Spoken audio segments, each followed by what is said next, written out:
The fan Curtis is now going to be shelved, and I got to get back to being an evaluator. And in all honesty, I am happy to do that in some ways, because being a fan that day of that game, it took a toll out of me emotionally.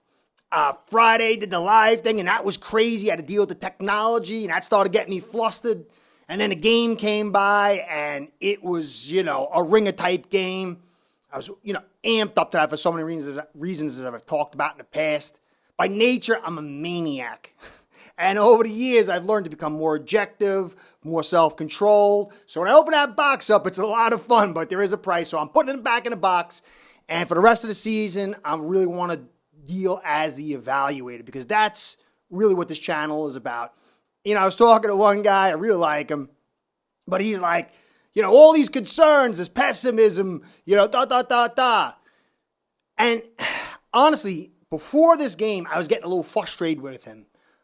But one of my favorite movies is Excalibur. And in that movie, Merlin says, it's the doom of men that they forget. And being that fan for that day and just feeling what it's like to be a fan again, it helped me remember the passion, the mindset, and really to help serve that fan base and understand that fan base again, because that's who I was for most of my life. It's only been the last 7 or 8 years that I've really turned the corner and been a different kind of fan, more a fan of the game and evaluator. Passions for the Dolphins always. So this channel really is about trying to be an evaluator, trying to be like a coach. You got your side stuff where I'm doing the passion thing and talking about my thoughts. But for a football player and a fan, passion is key. The game's about passion. That's why they call fans fanatics. And football is a game of controlled violence, and you got to have passion in order to survive, to thrive in that environment. But for a coach and an evaluator, and I believe a person that's trying to convey good information, emotion is, for the most part, a hindrance. So, going to get into it today. Watch the film the next day, the live footage 3-4 times. And then I watched all 22 today. I'm going to go back and watch it a few more times. So I want to start dialing in using analytics, some images, a little bit of film, slight bit, and then just to kind of go over what I'm seeing at this stage. And put it out before you so you guys can take that information, throw the information away, do whatever you want. I'm going to do the chapters again today because it's going to be pretty long and a little all over the place because there's so much to cover. But I'm going to do Tua, offense, defense, coaching, and the refs. You could do the chapter thing, get through it, do whatever you got to do. Just want to say thank you for everybody stopping by. I'll never get tired of saying that. Thank you for the likes, the subscribes, the comments, the views, everything. Thank you. Just want to give a shout out to Aceperhead, my sponsor, because both you guys are making this show happen. Aceperhead's betting software is the premier white label platform for bookies to manage their players and grow their sportsbook operation. Click the link in the description below to get set up in minutes. Ask for the Curtis promo and get a special introductory discount. Okay, Tua is the talk. He's going to be the talk for the season. He should be, in a sense, the talk for the season because he's the most singularly critical piece on the puzzle, okay? In the puzzle. I have belief in context, and I want to kind of employ some context and give some analytics so people can really understand what kind of day he had. Because I still think there's loads of misnomers. Not to say he's the greatest thing since sliced bread, he's unbelievable, he's the most awesome guy ever, or he's the worst. This is for you to create your own evaluation by having this context. Now, let's start off. Tua's pressure rate was 44%. Nearly 1 out of every 2 passes, he experienced pressure of some sort. Now, that was the 4th worst in the NFL. And you know where I'm going? Back to my offensive line. Now, he was blitzed 16 times, which was 4th. And that should help you kind of understand what it's going to look like against these Ravens, who are a high blitzing team. Hurries, they were 8th. He was hurried 8 times. That was 3rd worst. Hits, 5, 8th worst. and total pressures 16. So he's blitzed 16 times and pressured 16 times, and that was 5th worst. Okay? Now, last year, a lot of people would talk about he would have this, dink and dunk offense thing here, and that's because his arm was no good, and they couldn't go deep because he sucks. I mean, there's some truth to some of that. Not that he sucks, but, the situation, the arm. But 90% of that is off base, and I'm going to continue to show you why. Air yards. He was 9th in attempted air yards and 12th in completed air yards. And Mahomes, as an example, was 16th in completed air yards, and he had 360 yards, which was 1, first best, and 2 was 270 for 12th.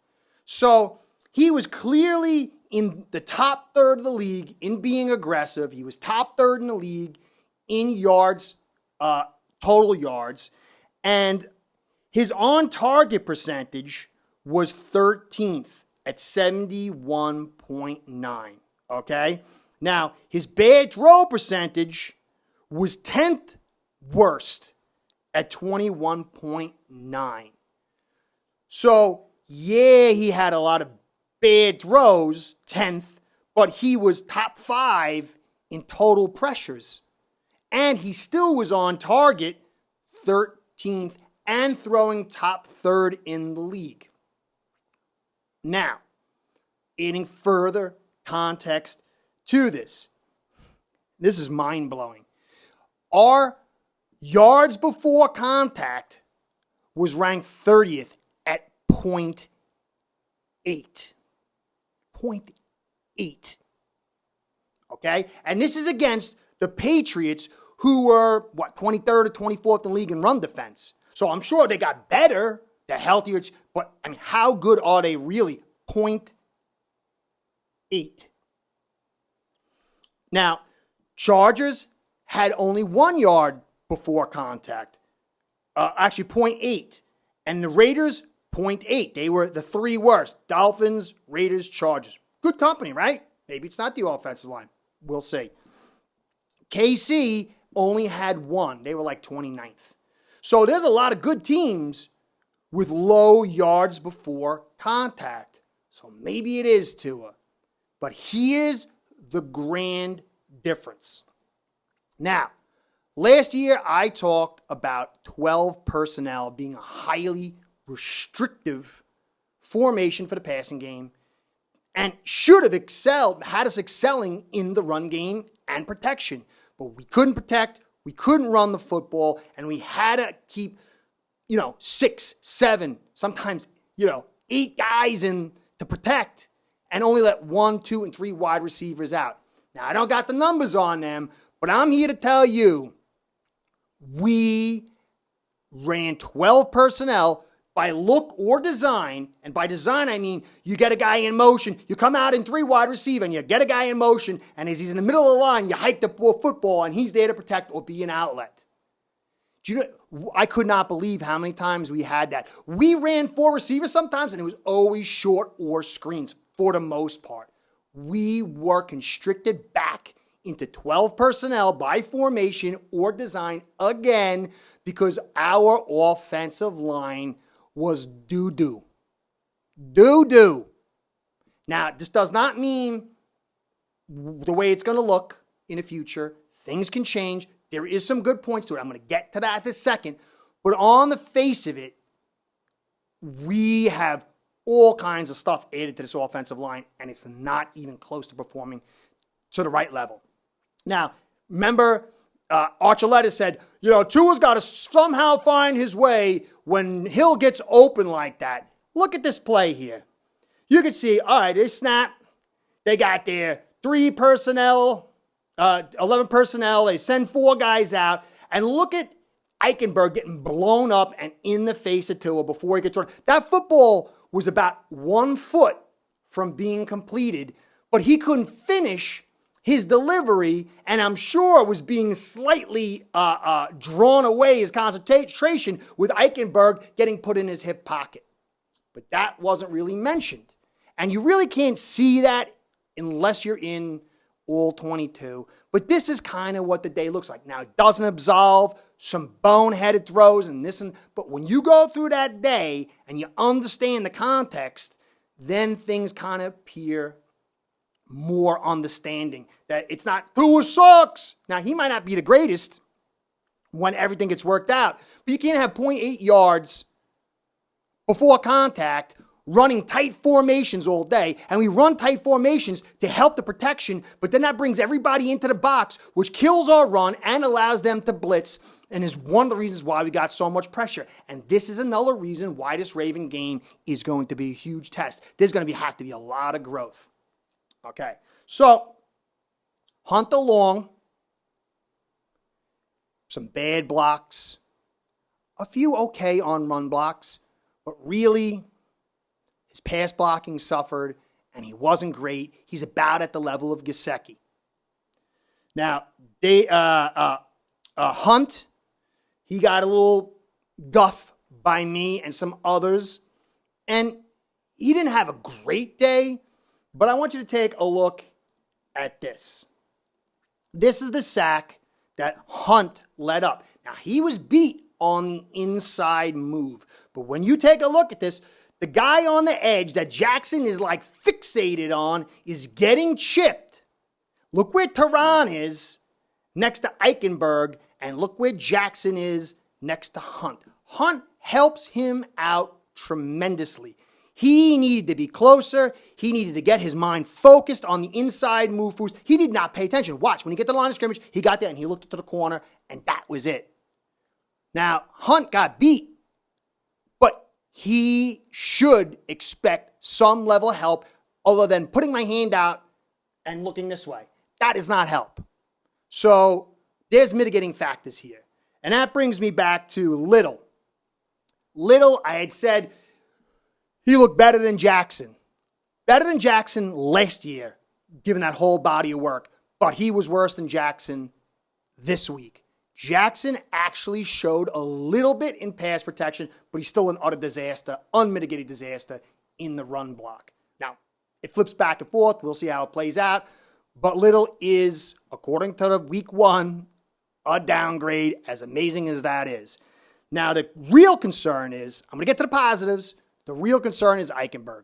I'll do a video. People don't believe me. The guy was a disaster. I don't think he really, I think he won one, according to what I saw, one run blocking play where he pulled and he got the guy and it was totally in his favor. Other than that, he lost some wins in the pass block, but a lot of times he was blown up, didn't pay attention to guys. It was a bad, bad day. Some people don't like PFF. Just as a rough estimate, he had a 20 run blocking grade out of 100. And really, I don't always agree with PFF as far as their overalls, but the individual performance skill sets, I have a tendency to agree with them. I just don't really agree with the overall for no reasons. But anyway, Eichenberg is terrible. To me, if you bring Robert Jones in and get this guy out, he needs marination, he needs rejuvenation, he needs something. Now, my man, Tehran, he was everything that I thought he was going to be and more. He had a little bit here, a little bit there to practices, wasn't really like up to full speed recovering from his injuries, and he came in as smooth as silk. In the entire game that I saw one bad block. There was a few he could have done better, but one bad block. My man Tehran is a difference maker, and he is such a pretty look when I got to stare at that ugliness on the other side of the line. And it does leave hope that this offensive line can find something because he is such an anchor. So we can't write anything, sign, stamp, and approval of this offensive line yet because we got my man Tehran. But I hope Tehran doesn't get jealous. I almost have another man, and that's Connor Williams. Now, there was some issues in the pass block. There was some of his skill set limitations that were exposed in his run block. But overall, this guy was tremendous. Snapping issues here and there. But I really expect, from what I see, the location, I expect to see this improve. But from a blocking standpoint, best center we've had since Pouncey. And this guy could really fulfill the dreams that I had for him to actually be a real center for the Miami Dolphins and the future of this offensive line with my man Tehran. He's going to play till he's 72 from what I'm told. So hopefully that works out. But these two guys really do offer some hope that all the pieces can come together and we can step it up. We'll see if that happens. There's a lot from here to there. But really, Tehran did such a great job, and Connor offers so much hope. And Hunt really got a little bit of a downer, but he's a guy who's going to keep on growing, and he was pretty good. Left guard, right tackle is still a major concern, as well as depth at blocking tight end. Now, a lot of people are worried about Gesicki. What's wrong with him?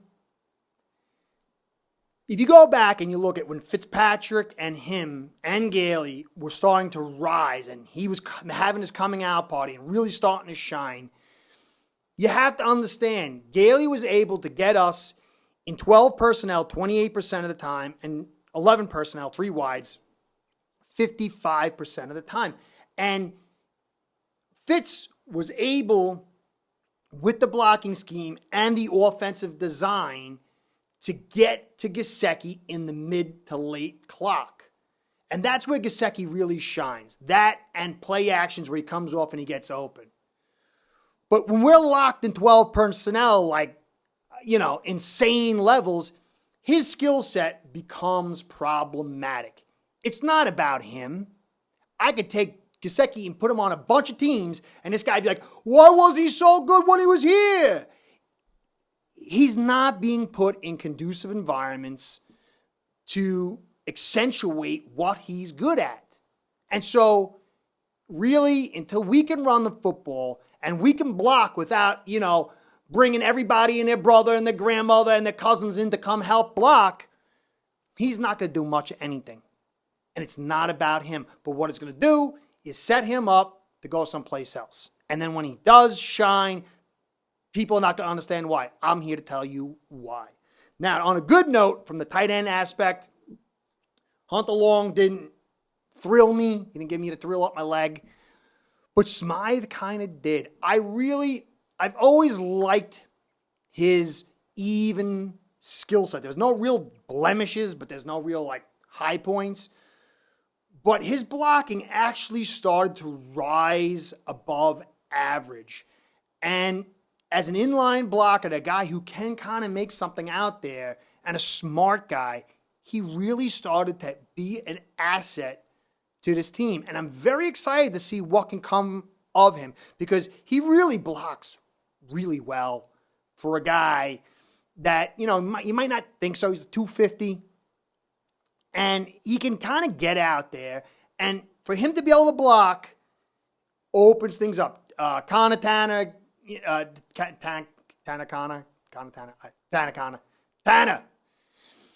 He's a little bit light in the pants, and he's able to get out there. He kind of blocks okay. I still think he's in the Gesicki level. You're going to really need that other tight end who can kind of block and then get out there, and we're trying to figure out who that is.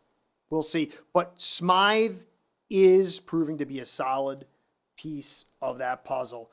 And now really on to the defense. There's a lot to like on the defense. I think there's still some misnomers as far as you see production and then you kind of add that into other areas that really it doesn't deserve to be added to. But overall, there's a lot to be excited about. Now, Zach Sealer, we all know he's good. And we still got to see him have a large body of work and still be successful over longer periods of time. But in that, coming in, not limited duty, but sort of limited duty, this guy is a beast. He ruined some pass plays. He ruined some run plays. It was a little better. It was a lot better in the run than the pass play.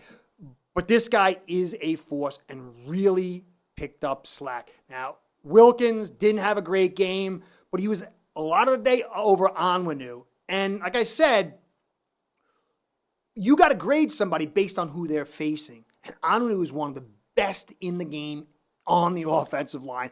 Absolute giant who's got the agility to play tackle. And so he was able to mitigate a lot of what Wilkins was able to do. But there's a few plays that he actually popped and shined. And so we need to see him because last year he was phenomenal. So first game, not so hot. He played against a great guy. Interesting to see what goes forward. Agba. He's just able to do so much. Got a sack, big run stop, just an anchor to this team. It was so critical for us to bring him back. Really a leader at all levels. Just very, very impressed. Van Ginkel, he came in spot duties, and I'll explain why it was really, really needed. He struggles in the pass game still. I still see him. He missed a big tackle. I think it was on Park over the middle. But in the run stop and in the pass rush, he's good. Didn't really get to see so much of the pass rush this week, but the run stop, he proved to be a critical aspect.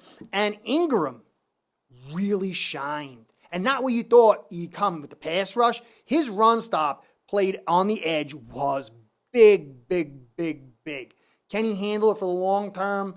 We'll see.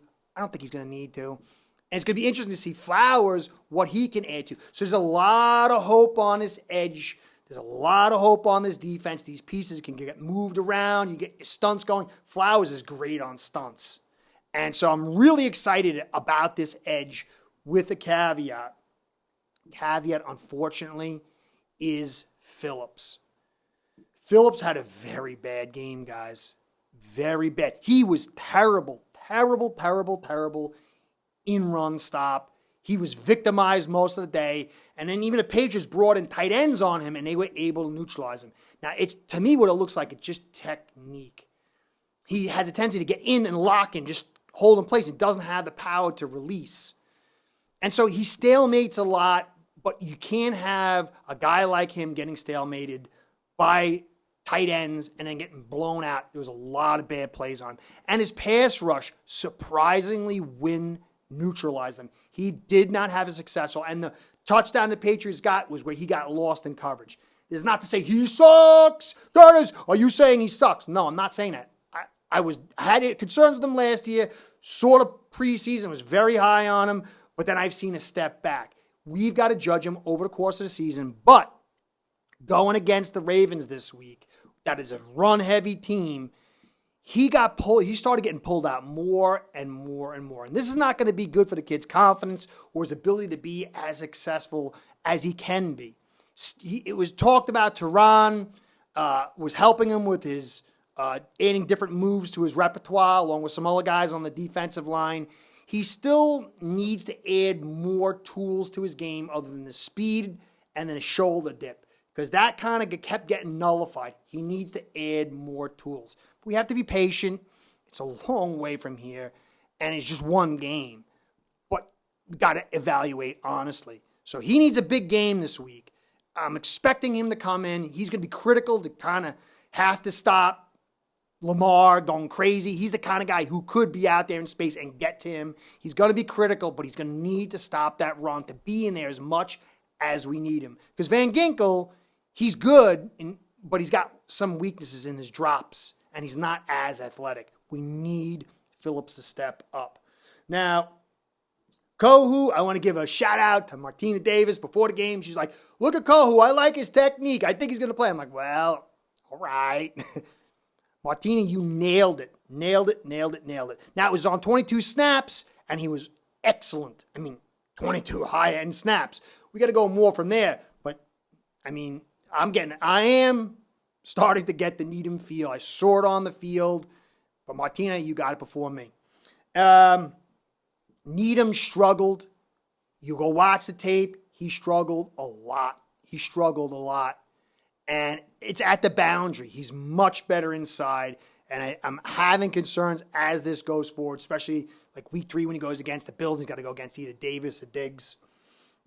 Now, our linebacking group is a concern. We had 10 missed tackles. A lot of that was from edge guys and linebackers. Robert Edwards missed that big tackle on Ramondre Stevenson when it broke for a good run. Roberts was sealed along with Baker a lot. They really didn't do much. Roberts got exposed on a pass play. It was an out where he got froze and then put 2 or 3 yards between him. It was an easy pass. And that's what I talked about, his pass coverage. He's good in zones, certain kind of zones, but not where he's got to deal with the edge and breaks. Now, Tyndale, interestingly enough, got 0 snaps. It'll be interesting to see if he can come in and kind of fill, because we're going to need it. The linebackers did not play well. And I think that's really basically it on the defense. Now, coaching. Anybody who, I was talking with Tommy from Mafia Sports Report, and we were doing a little, video thing together, live thing. And we both said this is going to be a blowout. Broncos going to blow out the Seattle Seahawks. Guess what? That didn't happen. And that was because Hackett, the head coach, was just about, I'll say, inept. Inept. And this is good when you look at McDaniel, what he did in this game, and you juxtapose that next to Hackett. You could see clearly one guy's been around longer, but was far less prepared. And this says to me, at least in the preparation stage, the ability to handle the big stage, the ability to juggle lots of stuff, we were pretty disciplined. McDaniel is a cut above. Long way to go, a lot of stuff to see, but this is great news. You saw Hackett trying to kick 60. Let's kick a 90-yarder instead of go for a 5-yard pass play with Russell Wilson we paid $2 billion for. And you saw McDaniel on the 4th and 7 to go for it. So this is a really good sign, guys. Really, really good sign. And last, I know the refs calls went in our favor this week. It felt good. You go to that game, it was like 3 or 4 bad calls against the Patriots. And you might say, you know what? It's the Patriots. They deserve it. They always get this and that. And, I agree. And you got a ref at the bottom. You got a ref at the top. Howard's riding the shoulder pad of Parker for 5 or 6 yards. You can see him bolt these. And you'll say, well, it's just deserves. The refs have gained more control with this emphasis on physical contact, but they're not handing it out evenly. And are we going to be the tuck rule Patriots where it goes in our favor, or are we going to end up being the Saints that get knocked out of the Super Bowl? And do you want the refs to be the ones making these kind of calls? They're the most incompetent and inconsistent refs in pro sports. And we know that the Dolphins are not the darling of the league. And we got an early big call, and it's going to be brought to the refs' attention. It's going to be talked about by the coaches. And this could set us up for some heartbreakers down the road. The refs should not be in control. We have to be outraged when someone cheats, whoever they are, and when refs suck for whatever team they are. Because ultimately, it's going to come back to haunt you, and it's going to compromise the integrity of the game, and it's not going to create a level playing field. And all fans should be pissed off at that level of poor reffing. Now, that's my take so far. I'm going to dig into some film. I'm going to get into some offensive line. Obviously, I'm going to do some tour stuff, full tour stuff to show you the context and see what this guy was dealing with, and maybe some other stuff. I got some Bengals offensive line stuff. Someone called out. I was like, can you please do the Bengals offensive line? I'm on my way. I'm doing it. And then Coach Tim, you got your big game, Titans versus the Bills. I'm going to cover you guys this week. Got a lot of stuff. I'm going to work around the clock because I'm really excited. But anyway, thanks for stopping by. Our Phins, they're not in super duper place. They're not in the terrible place. They're in the place where they got a little bit of edge and they've got to work some stuff out. And if they work the stuff out, they're going to go higher. And if they don't, they're going to struggle. That's the reality. So understand, I'm trying to be a real evaluator here because I care about being honest to you. I care about being a good, fair purveyor of information. Don't think of it as hating my team, because it's not. Anyway, thanks for stopping by. As Curtis saying, catch you next time. Be well. Go Phins. Start building your own online sports book today by getting signed up with aceperhead.com service that'll allow you to book action on sports from all around the world.